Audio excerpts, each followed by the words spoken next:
Dans cette vidéo, nous allons rapidement rappeler ce que c'est que la bourse et les différents types de marchés financiers. Vous pouvez télécharger une mind map de la présentation pour que ce soit définitivement clair dans votre tête. Pour faire simple et compréhensible, une bourse, au sens économique et financier, est une institution qui permet d'afficher des actions ou autres actifs et de faciliter les échanges dans les conditions de sécurité satisfaisantes pour l'acheteur et le vendeur.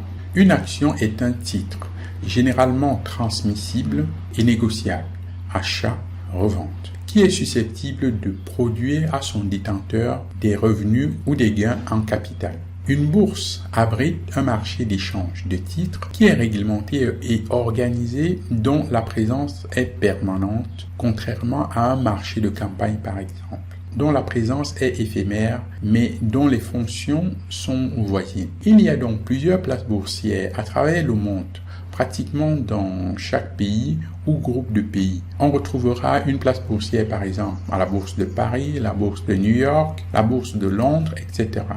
Et chacune d'elles a ses règlements propres à elle, c'est normal. Si vous tapez liste des places boursières sur Internet, sur Google, vous tomberez sur cette liste.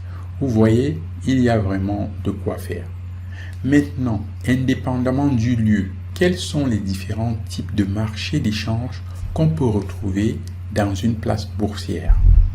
C'est très important car cela vous permettra par la suite de choisir sur quel marché vous allez opérer pour être efficace. Donc, quels sont les différents types de marchés d'échange? En fait, on peut classer les marchés en 4 critères, selon 4 critères. La classe d'actifs, nous verrons cela dans le détail dans quelques instants. Par type de règlement livraison, il existe différentes méthodes de règlement et de livraison des titres financiers. Il faut également distinguer le marché primaire du marché secondaire et aussi par type de contrepartie, comme nous allons le voir. Je vais donc passer rapidement en revue les différentes catégories afin de définir au mieux ce qu'englobent les marchés financiers. Vous verrez que finalement, c'est pas si compliqué en fait. Et en téléchargeant la mind map de la présentation, vous l'aurez définitivement dans votre tête. Vous pourrez l'imprimer et placer à portée de main sur votre bureau ou l'épingler sur le mur par exemple. Donc, comme je disais, il y a d'abord les marchés financiers par classe d'actifs. On va distinguer le marché actions. Les actions sont des titres de propriété. Elles représentent une part de capital d'une entreprise. Les entreprises utilisent le marché d'actions pour se financer en fait, pour partager le risque d'investissement avec différents souscripteurs. Ensuite, on a le marché obligataire. Les obligations sont des titres de créance émis par des entreprises, des collectivités ou par des États. Elles sont un moyen de financement long terme. Une émission d'obligations peut être comparée à un emprunt bancaire fait sur les marchés financiers. On a le marché monétaire. On y trouve des titres de créance court terme dont la durée ne dépasse pas un an. Le marché monétaire est utilisé par les mêmes acteurs que le marché obligataire, auquel il faut ajouter les banques. Vous avez certainement déjà entendu parler du marché interbancaire, dont les taux de référence en zone euro est l'Euribor et l'Eonia, taux de financement du jour au lendemain. Le marché des dérivés. Ce marché regroupe tous les types d'options, les forwards, les futures, les swaps et les dérivés de crédit. C'est avant tout un marché de couverture. Il est utilisé par de nombreux acteurs pour se couvrir du risque de change, de variation de prix. Il est également utilisé par certains à des fins spéculatives. Les produits dérivés sont adossés à tout type de produits, matières premières, actions, indices, devises.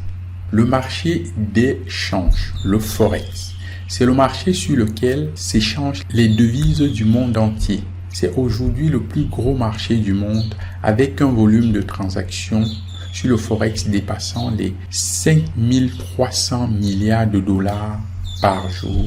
Le marché des matières premières, il regroupe plusieurs classes d'actifs que sont les hydrocarbures, pétrole, gaz, les minéraux et métaux, cuivre, zinc, les métaux précieux, or, diamant et les grains et denrées alimentaires, blé, coton. Il est désigné par le terme commodité, commodities en anglais. Les marchés financiers par type.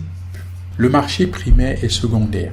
Sur le marché actions et obligataires, il faut distinguer le marché primaire et le marché secondaire. Le marché primaire est un marché du neuf. C'est le lieu où sont émis et souscrits les nouveaux titres financiers. On y trouve donc les introductions en bourse, les augmentations de capitaux et les émissions d'emprunts obligataires. Le marché secondaire est, lui, le marché de l'occasion. Ce sont les marchés financiers tels que vous les connaissez. Les investisseurs s'y échangent les titres financiers préalablement émis ou souscrits. Le point commun entre le marché primaire et le marché secondaire, c'est que les investisseurs échangent des titres financiers contre des liquidités. Les marchés financiers par titre de règlement livraison. On a les marchés au comptant. La transaction est immédiate et le prix spot est utilisé. Le règlement et la livraison des titres financiers se fait à l'issue de la transaction. La livraison peut prendre plusieurs jours dans certains cas, mais le temps de latence tend à se réduire avec le développement technologique, ordinateurs et serveurs plus puissants.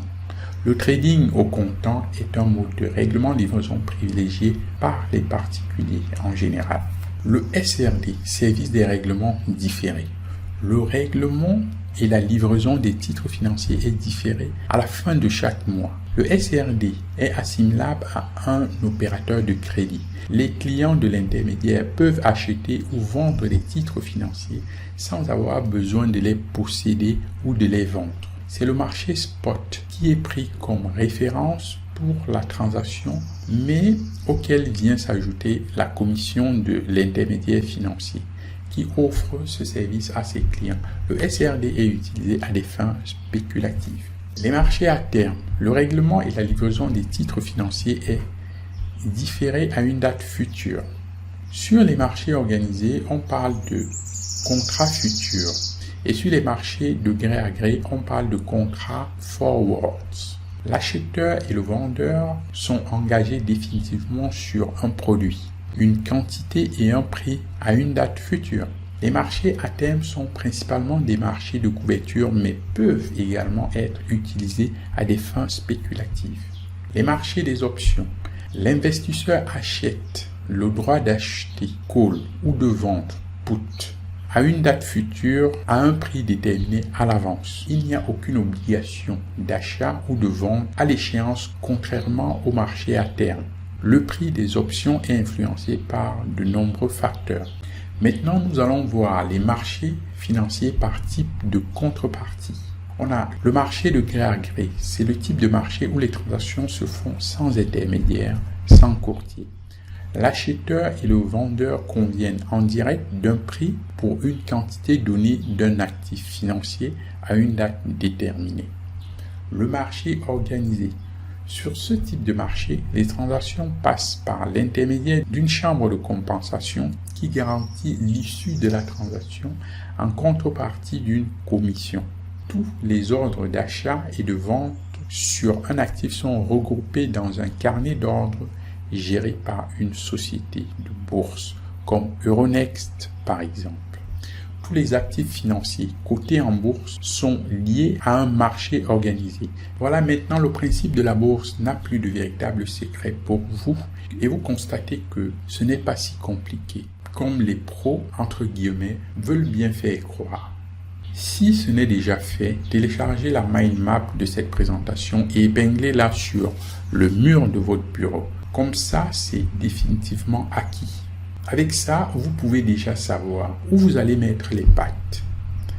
Dans la vidéo suivante, je vais te montrer comment tu vas pouvoir investir en bourse en 5 étapes toutes simples. À très vite.